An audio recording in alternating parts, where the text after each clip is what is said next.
Hey guys, this is Allison from Allykatkreations. How are you? Please like, share, and subscribe to my channel if you haven't yet to do so. And if you get anything from my work, I connect the dot, an epiphany, a mind explosion, a new book to read, a new author to explore. Please consider supporting my work. All the links are down below in the description of this beautiful video. And if you're interested in skulls, fun epoxy resin stuff, custom drawings, pencil drawings, hyper realistic paintings. I'm coming up with whole new stuff. I'm getting very creative. You can check out my website, AllyKatzkreations.com. I'm inexpensive. Email me because I do everything privately. We're still on What is Noble, by the way.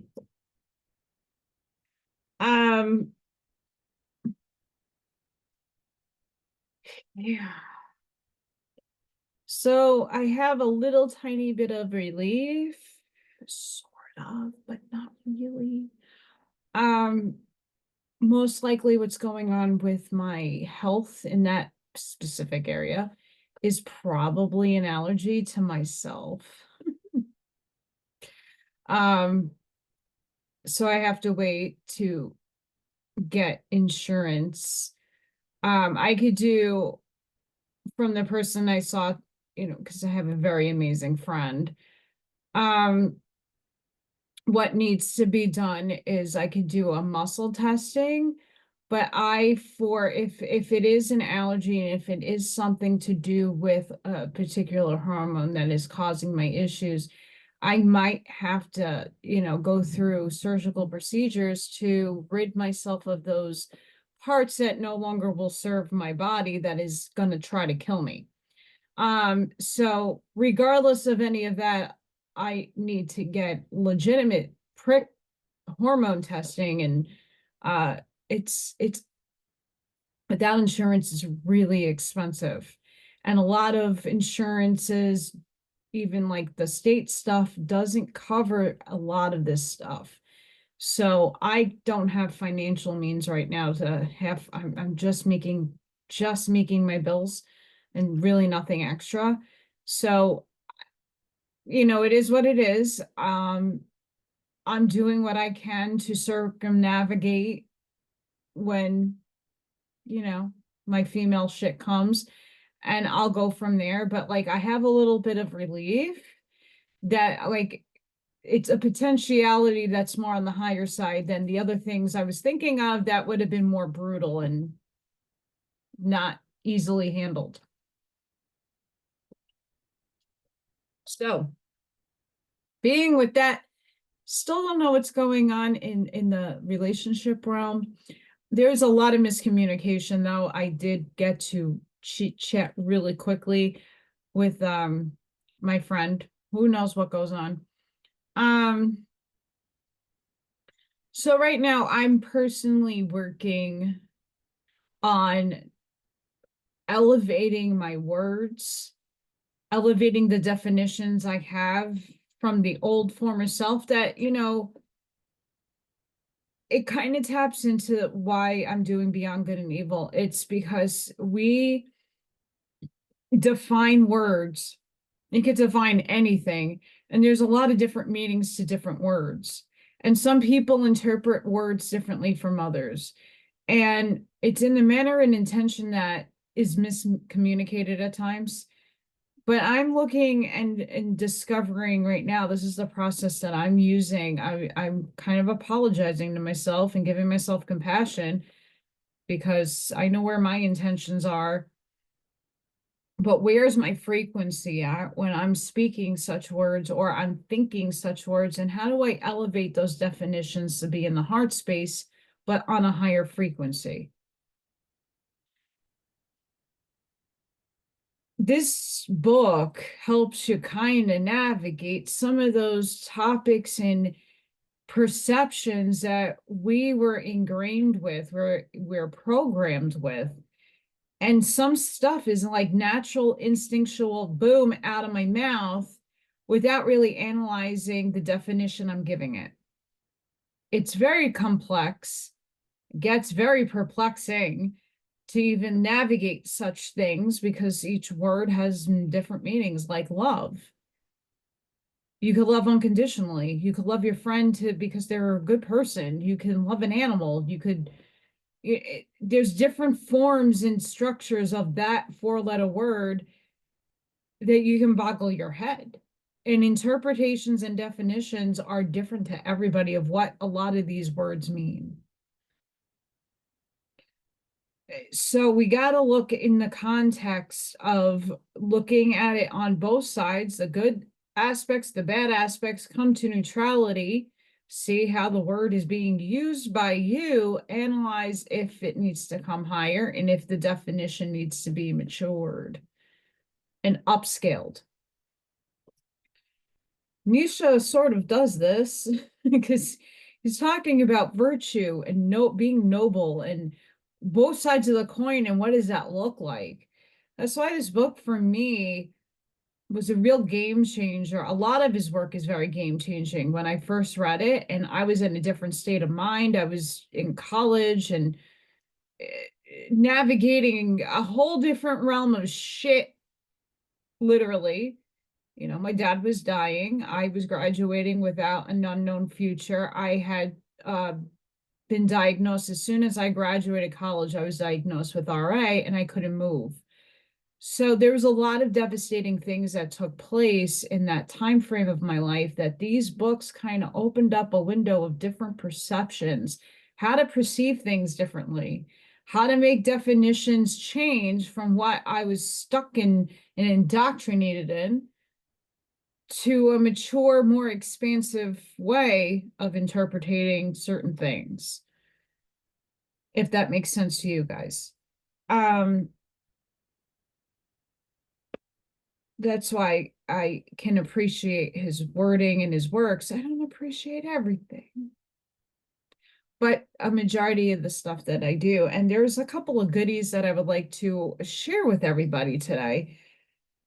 We're at this pinnacle crux of a lot of different energy happening, a lot of planetary conjunctions, alignments, and retrogrades. And, you know, you can try to wrap your head around it. Don't run your life by it, but it does help sometimes to go, why am I feeling this way? Okay, if I looked at the signs, what are they kind of telling me? Okay, this period is about introspection. Okay, now I need to like go in. And for me, it's the truth. I need to go in and redefine some of the things I held in a different light and elevate it. I got to use the tools that were given to me unconsciously, consciously, and evolve them now. And really watch how I project my will into power, my vibration into the ether. And yes, we are human. We get angry. We are snappy, sassy. See you next Tuesdays.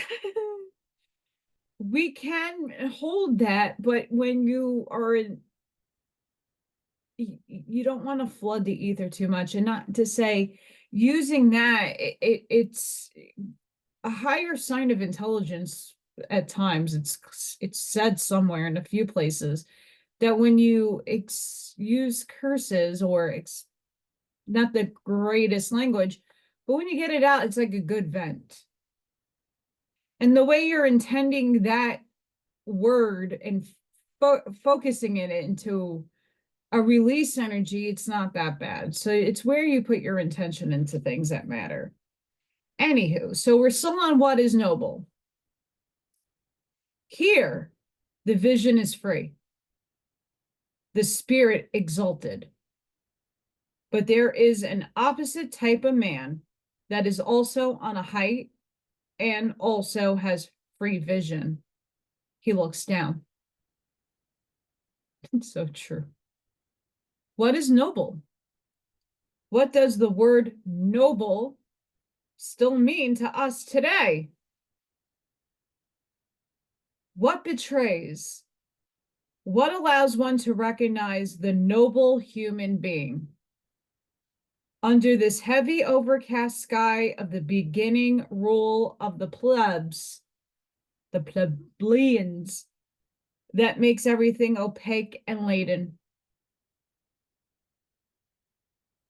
See what he just, those two things right there. You see what he did? It's genius.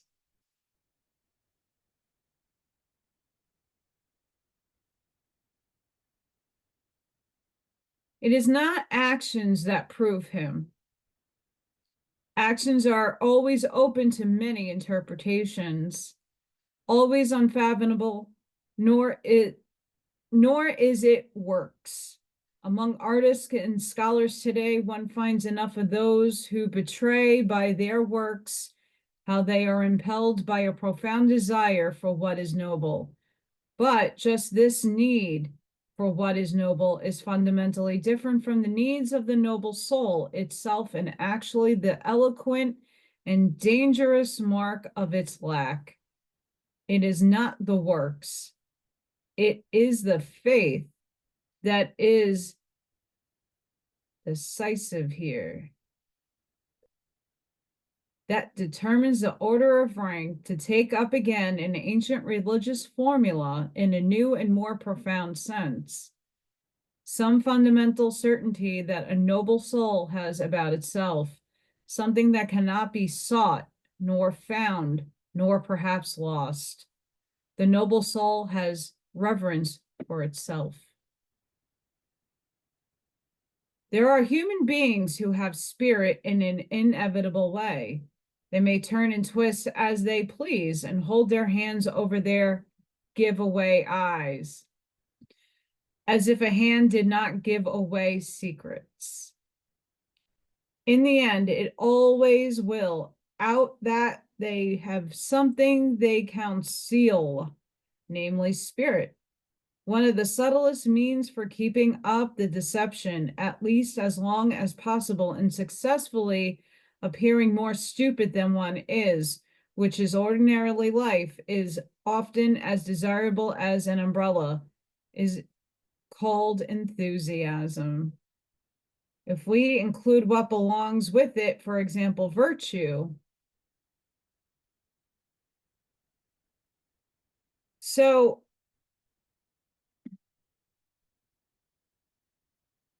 I have these struggles with people. Yeah, this next part is very profound, and I'm gonna make my thought, get this thought out first. Another one revving up their engine as if they're gonna get killed in front of my house. Oh boy, I don't know if you heard that, but it was really loud. So on influencer, I won't mention their names, I don't want to give away too much, but I actually personally like this person, and I think they're very authentic and have a lot to contribute. They put a post out that was a little alarming, but something I already saw like ages ago. And the content of character, the mask. If you don't go into yourself, I stress this all the time, and it's like a broken damn record, but it continues to occur on my everyday basis. If you don't go within yourself to know what is true for you in your heart space, you're going to get deceived. I can throw you a bag of tricks. I could pretend to channel. I can do Bashar and this channel and change my voice in the whole 9 yards. Okay, I mean, obviously I would never do that because I couldn't do it. If you know empaths, you can't be in or around inauthentic people. It smells bad. You pick that energy up in a snap. Okay. I would never do that. And I'm not about the greed that some people are trying to obtain with their abilities. I think energy exchange needs to be equal to an extent. So if someone asks me a question, I'm more than happy to answer it. But if it's like a compounding thing, yeah, once in a while, it wouldn't hurt if you would send me a coffee, or I'm struggling here. Or, give me something back as advice, or just share my stuff. Like, let me see that you're sharing it. Let me see that you're an active participant, right?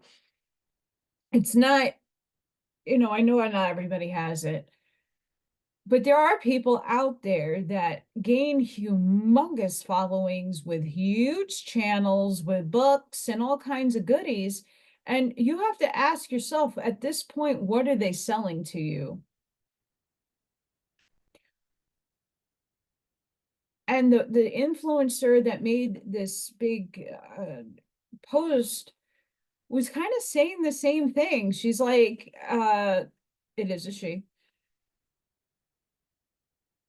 that there's so much divisiveness and hive mind, and everybody needs to be in this group. And if you think differently from the group, or you're friends with somebody that is not a part of this group, like, so what does that agenda smell like? When there's behind the scenes bashing and calling out, and you're friends with this one, and he's evil, he's a this, and he's a that, and that person is this and a that, and right, like, when I see that kind of stuff, I kind of like, adios, all of you, because I'm not feeding any of you your energy. I'm not giving you any likes, shares, and subscribes. I am not even warranting my energy. And the reason being is that you're trying to sell me something. You're not trying to better me or help me better understand. I mean, at some point, there is truth to a lot of things these people say, but there's a lot of falsehoods intermixed. Everybody grabs on for straws about the outside world that you can obtain within if you did the work and you raise your frequency. And it doesn't happen overnight. You're not going to get your answers in one night. It takes a long time. It took me half my life, and I'm still young, to find my birth parents. And most people in my situation don't find them, right? There's a reason for me finding my answers. I don't have all my answers. I'm patient. I give it to the universe. When they want to answer me, they answer me. But I go within first and check with myself with everything to make sure it's in alignment with me. And if it's not, I can objectively listen and take it in and go, okay, not for me. But a lot of people still can't do that. Who do you know that is really being virtuous and noble? What do you know about them? They're only telling you what you see on the screen.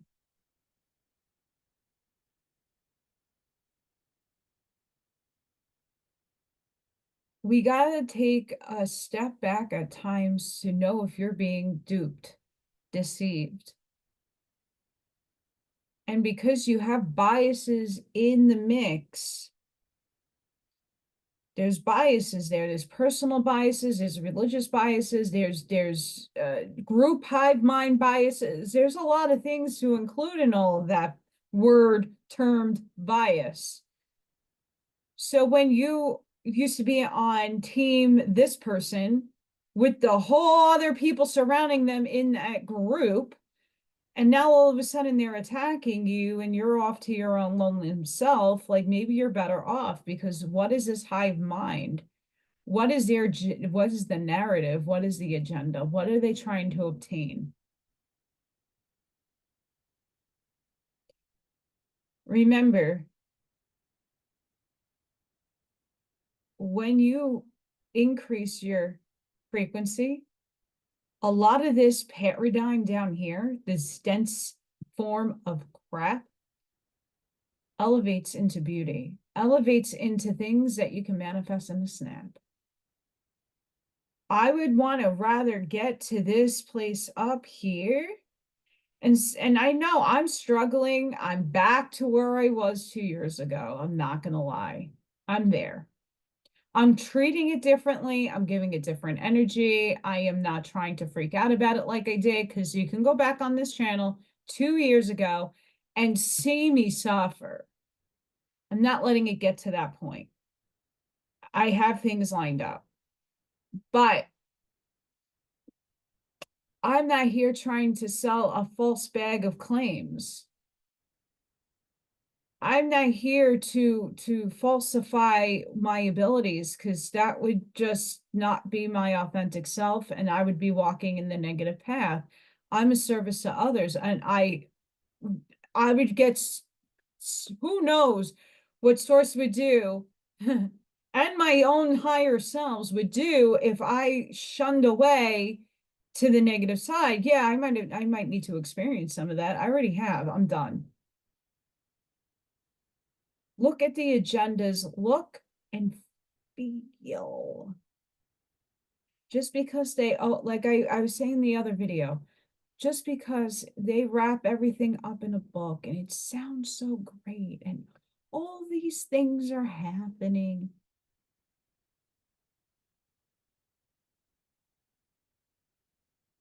What are they doing behind the scenes to their friends? That is what makes somebody virtuous or noble. People fall out all the time. There's miscommunication all the time, right? But if you're handling it in such a divisive, negative way, you're in a hive mind where I call it the swarming effect. We see this with the youth all the time, where there's one person and then the swarm comes in and one person gets jumped by many. I call it the swarm because it feels like they're swarming. And I don't like that.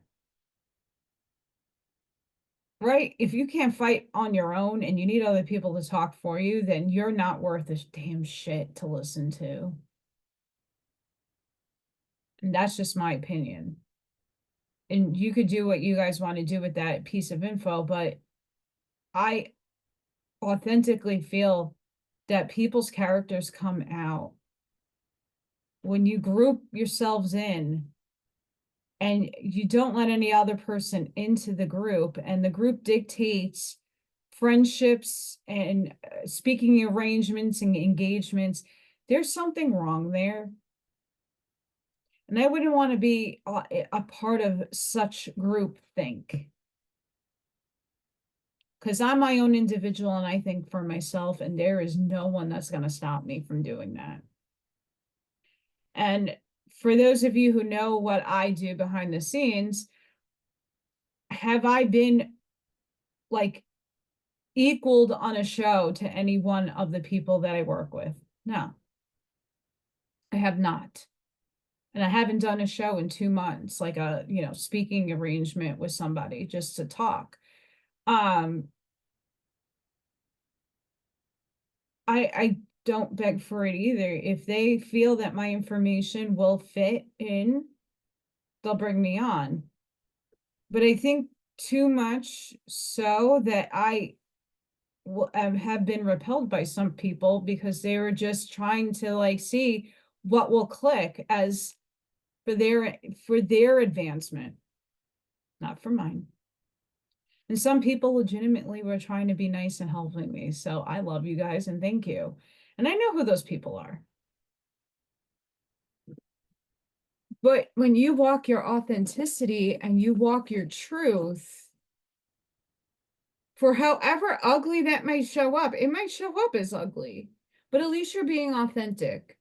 Your character, your personality, you are walking in your truth. You're walking in your path and you're being as real to it as you possibly can, right? That's what we all need to strive for. Not this, hi, how are you guys? And give you some fucking bullshit.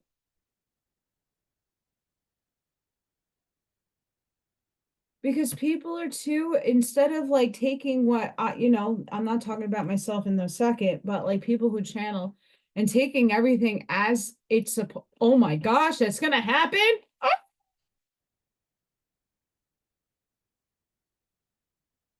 Why are you hanging on everybody else's words? You should go inside yourself to know if it's true for you. And until more people start doing that for themselves and being real with themselves, take the bias out. Be objective. Don't have a bias. And look at it for what it is in the non-illusion. A lot of things will start showing itself to you that you will see the character of other people start fading really quickly. And what their actual intentions are, which 90% of the time it's not the best. Didn't say it was horrible, but it's not good. And it's leading to another pathway that is not healthy. Just gotta clear that up and get that out.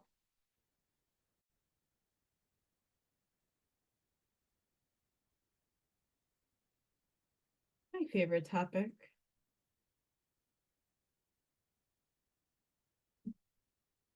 In the writings of a hermit. One always hears something of the echo of the desolate regions, something of the whispered tones of the furtive look of solitude. In his strongest words, even in his cry, there still vibrates a new and dangerous kind of silence, of bearing something in silence. When a man has been sitting alone with his soul in confidential discord and discourse, year in and year out, day and night, when in his cave, it may be a labyrinth or a gold mine. He has become a cave bearer or a treasure digger or a treasure guard and a dragon. That even his concepts eventually acquire a peculiar twilight color, an odor just as much of depth as of must, something incommunicable and recalcitrant, I can't get that word out, that blows at every passerby like a chill. Recalcitrant, something like that. The hermit does not believe that any philosopher, assuming that every philosopher was first of all a hermit, ever expressed his real and ultimate opinions in books. Does one not write books precisely to conceal what one harbors? Indeed, he will doubt whether a philosopher could possibly have ultimate and real opinions, whether behind every one of his caves there is not, must not be, another deeper cave, a more comprehensible stranger, richer world beyond the surface, an abysmally deep ground behind every ground, under every attempt to furnish grounds. Every philosophy is a foreground philosophy that is a hermit's judgment. There is something arbitrary in his stopping here to look back and look around, in his not digging deeper here, but laying his spade aside. There is also something suspicious about it. Every philosophy also conceals a philosophy. Even every opinion is also a hideout. Every word also a mask. Holy crap.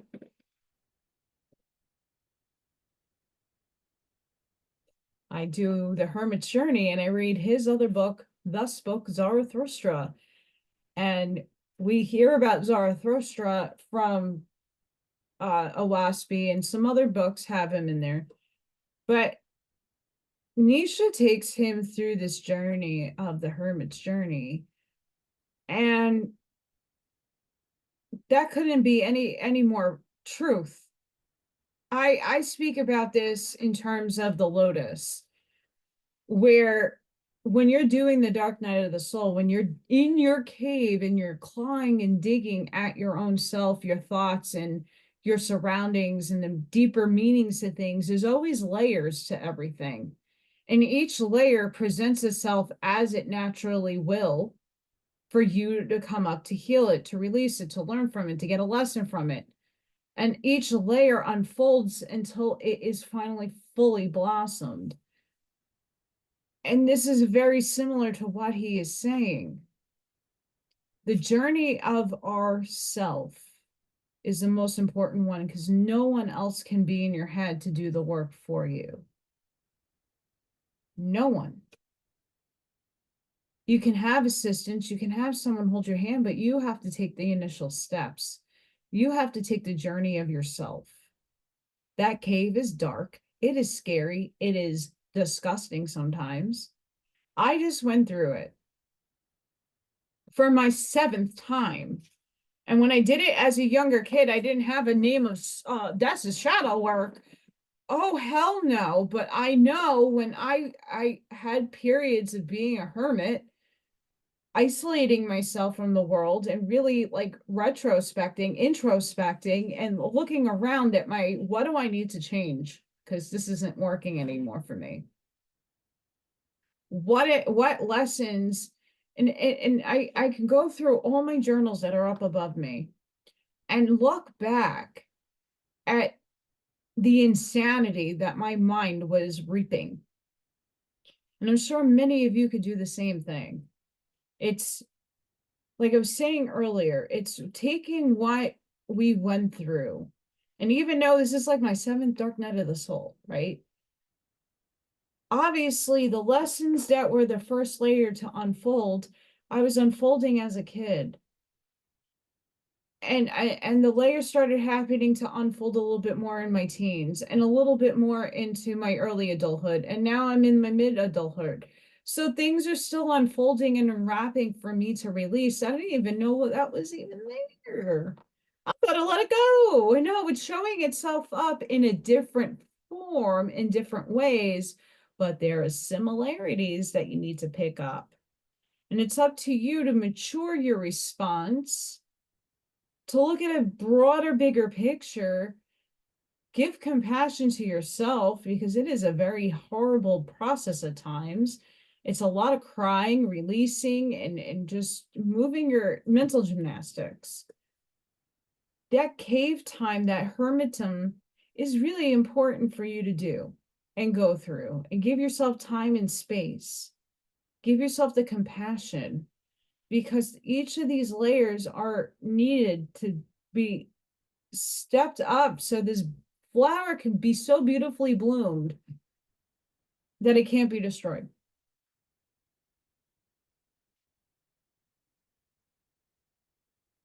It is a wicked process, but it's one that a lot of us need. It's a metamorphosis of a rebirth. It is very important that we introspect to shift and take accountability for allowing certain things to continue in your life that you don't want. When you're not conscious of it and it just comes out, you have to start doing the mastery of catching it and fixing it, owning to your mistakes.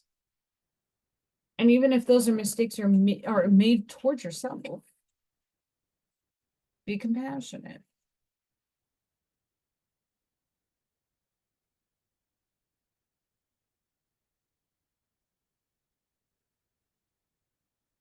I love that passage, and I'm going to write that down because I might steal it for something else.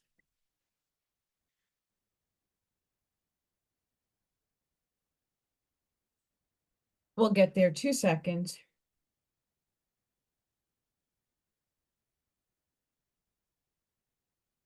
Boop. Now it's on the floor. That's all right. Every profound thinker is made more afraid of being understood than of being misunderstood. The latter may hurt his vanity, but the former his heart, his sympathy, which always says, alas, why do you want to have as hard a time as I did?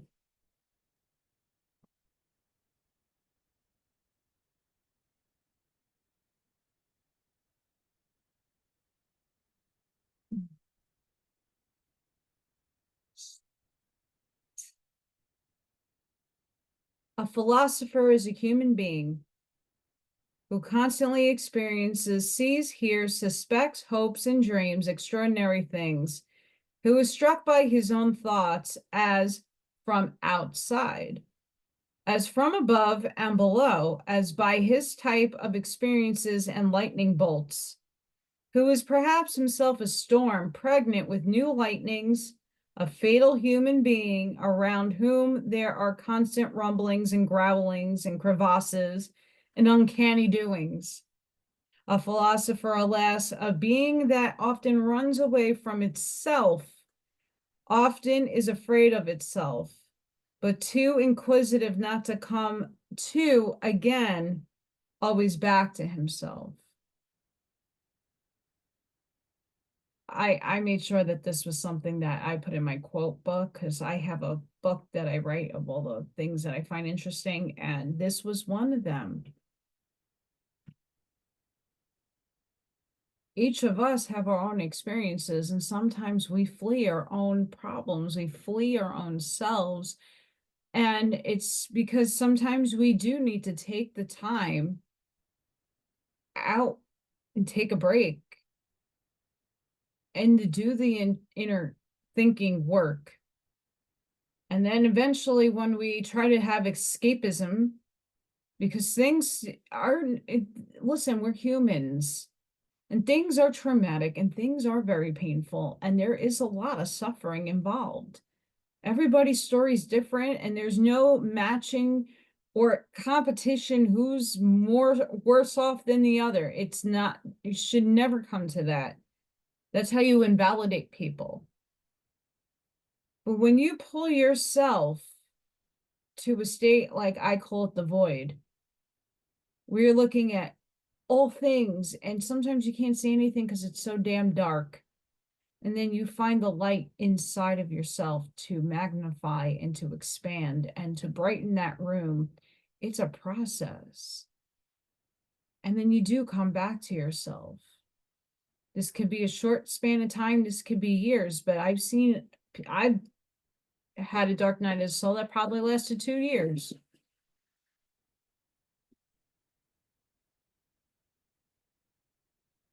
It's incredible.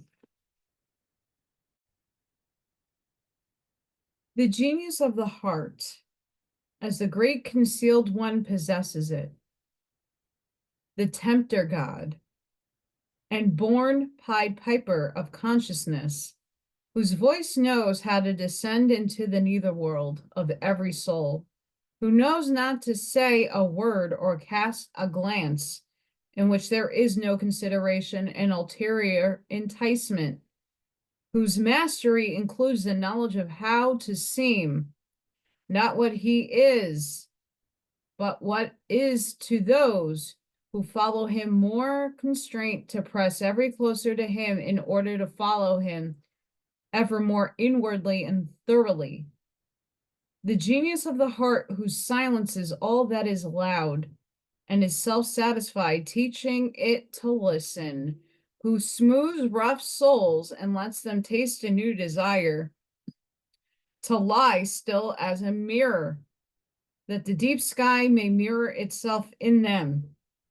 The genius of the heart who teaches the dullish and rash hand to hesitate and reach out more delicately, who guesses the concealed and forgotten treasure, the drop of graciousness, and even sweet spirituality under dim and thick ice, and is a divining rod for every grain of gold that has long laid buried in the dungeon of much mud and sand, the genius of the heart from whose touch everyone walks away richer, not having received grace and surprised, not as blessed and oppressed by alien goods, but richer in himself, newer to himself than before. Broken up open, blown at and sounded out by a thwarring wind, perhaps more unsure, tenderer, and more fragile, more broken, but full of hopes that as yet have no name, full of new will and currents, full of new dissatisfaction and undertows. But what I am doing, my friends, of whom I am speaking to you, have I forgotten myself so far that I have not even told you his name? Unless you have guessed by yourselves who this questionable spirit and God is who wants to be praised in such fashion. For just as happens to everyone who from childhood has always been on his way, and in foreign parts, many strange and not undangerous spirits have crossed my path too. But above all, he of whom I was speaking just now, and he again and again, namely, no less a one than the god Dionysus, that the great ambiguous one and tempter god, to whom I once offered, as you know, in all secrecy and reverence, my firstborn as the last, it seems to me, who offered him a sacrifice, for I have found no one who understood what I was doing then. Indeed, if it were permitted to follow human custom in according to him, many solemn pomp and virtue names, I should have to give abundant praise to his explorer and discoverer courage, his daring, honesty, truthfulness, and love of wisdom. But such a God has no use whatever for all such venerable junk and pomp. Keep that, he would say, for yourself and your likes. Whoever else has need of it, I have no reason for covering my nakedness. Stronger, more evil, and more profound, I asked, startled. Yes, he said once more, stronger, more evil, and more profound, also more beautiful. And at the tempter, God smiled with his halcyon smile, as though he had just paid an enchanting compliment. Here we also see what this divinity lacks is not only a sense of shame, and there are also other good reasons for conjecturing that in several respects, all of the gods could learn from us humans. We humans are more humane.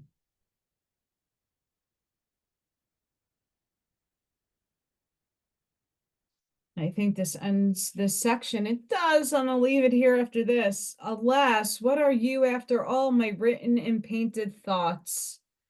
I was not long ago that you were also a colorful young and malicious, full of thorns and secret spices.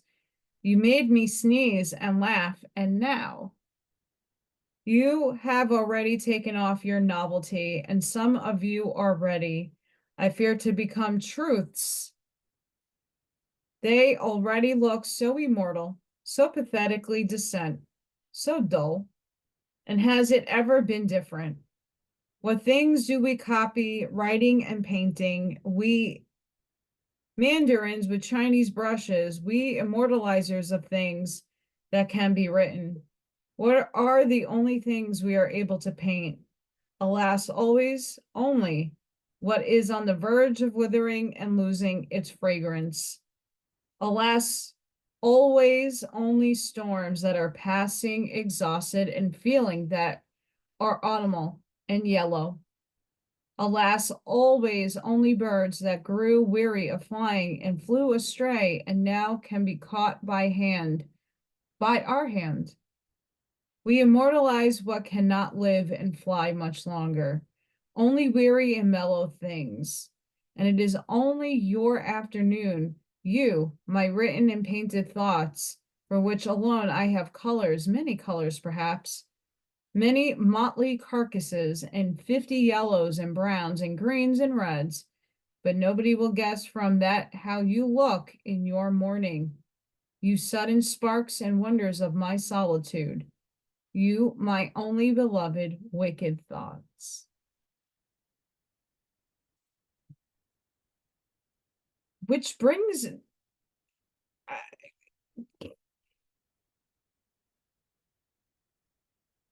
Oh, this is just about the end of the book. Holy crap. Wow. Yeah, this is the end of the book, guys. I'm sad. I totally thought, oh, it's all German songs. I forgot. Um, I mean, if you take, I'm an artist, so I love painting and expressing myself creatively. But if we could do something artistic, like I've transformed a lot of my work and reimagined it to evolve.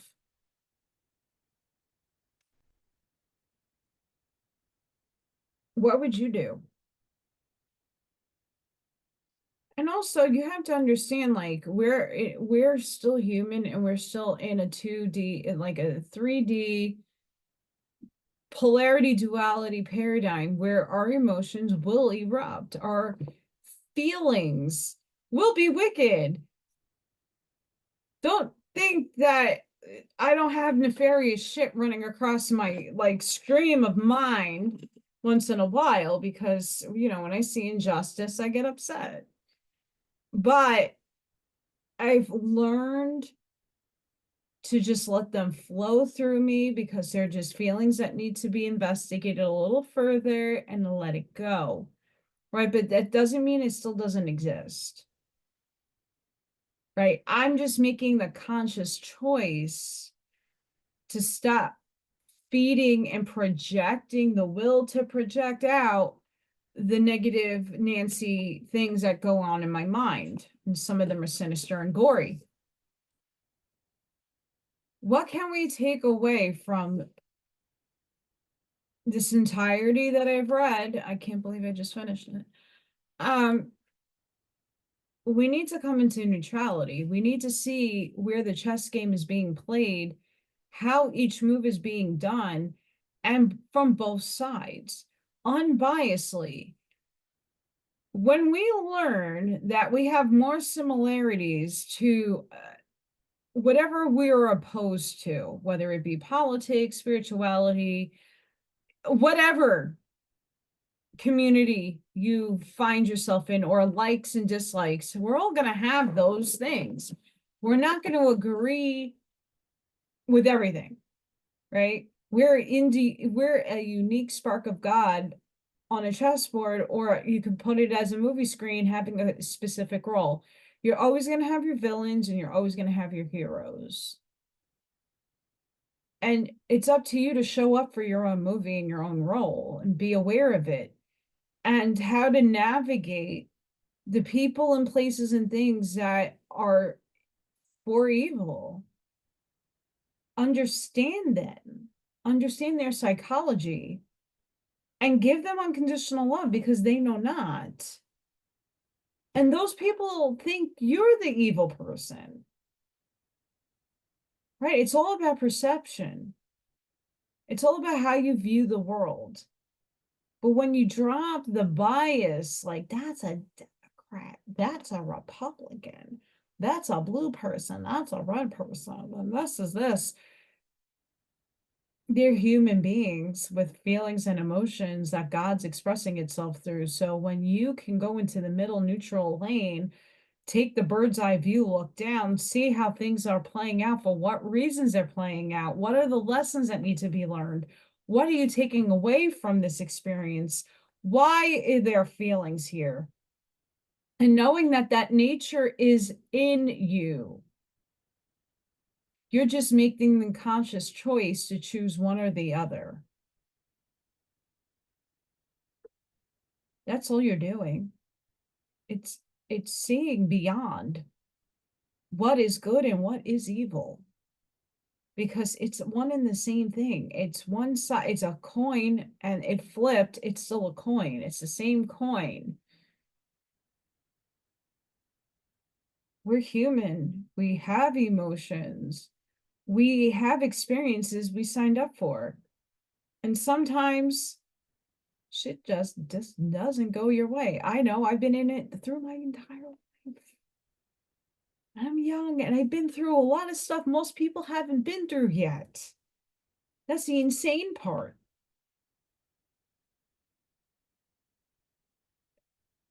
And listen, it's what I signed up for, because it is for me a big growth to go through. I mean, three really bad rock bottoms, like rock bottoms. Here we're on number 4. I'm going to make my comeback. But people need to understand that, like, I'm not at everybody's beck and call. There's a lot of people that, want my time and attention. And I'm in an introspective moment and I have boundaries. Some people are very pushy and I still love you. Just, sometimes we need to be alone in our thoughts. Um, and it's okay.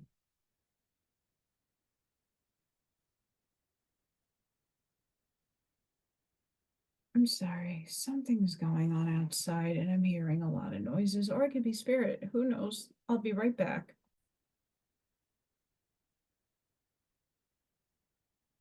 Spirit, conclusion. I heard voices from outside, and normally it would be my neighbor, but it isn't. They're not home. So don't know who, and they're not that close to my house, so I don't know why I would hear. It sounded like they were right here. Very weird. Um, yeah, it's happened, Sage. Anywho, this whole book is a really good reflection about what is happening now and the things that I've been trying to wrap my head around to try to convey to people from my highest guidance, but also from books that is tangible to read and things that you can actually look at and apply to your life. Not everything is going to apply to you. But when we take a look at the basic generalized concepts, you could see it, at least in your outside world, playing out.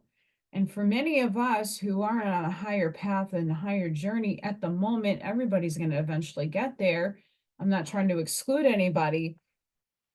The time to take for yourself is very important. Try to make as much time as you possibly can to do affirmations. I put it on the spiritual soul advice. I did like a poem, like, I forgive myself, I am sorry to myself. Obviously I included others in those things, but in order for you to start releasing those programs and the negativity, you have to start somewhere and you have to do it for yourself. It's very important. So yeah, guys, I highly recommend. I didn't read everything. I did a couple of things here, but I really highly recommend picking up one or two of his books. A lot of them are good. I know not everybody is into his philosophy, and there was a lot of stuff I did skip because of stuff I just don't align with. But as a whole, his messaging is very interesting, and for the time that he wrote it in, very enlightening. So it's just something to take a look at. I value a lot of his words and his work as a general whole. There's other people that are very similar to him in their philosophy. I might go and explore that. We'll see. But right now, the path of what I'm trying to get people to understand is the neutrality path, is seeing a bigger picture, deprogramming yourself from your own biases. Because there is a bigger picture at play. There's a bigger game being played. It's an overlay of things.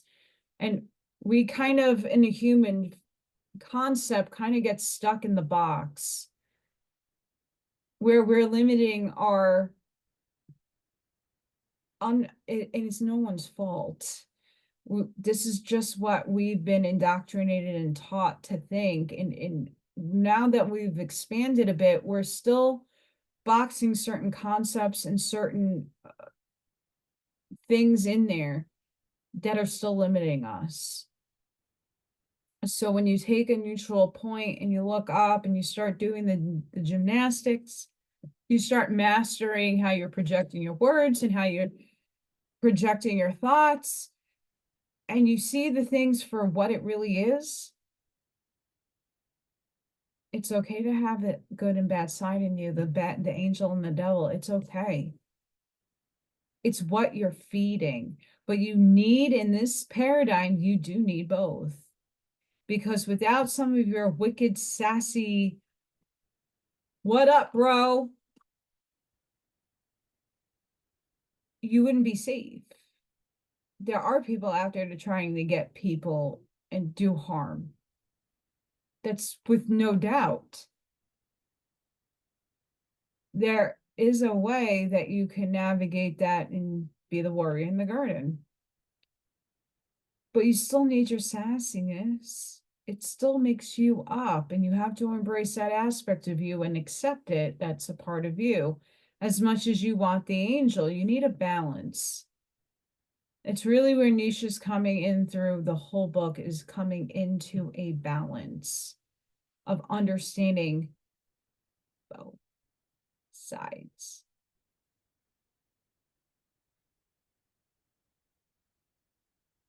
Okay, that is my neighbor. So yeah, I hope you got something out of this book. The last section was mind-blowing.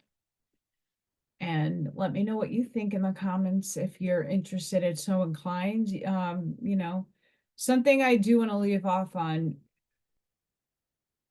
A lot of people that do leave comments are helping, and make sure you understand this, that you are also helping other people, not just me, right? Your algorithm and stuff.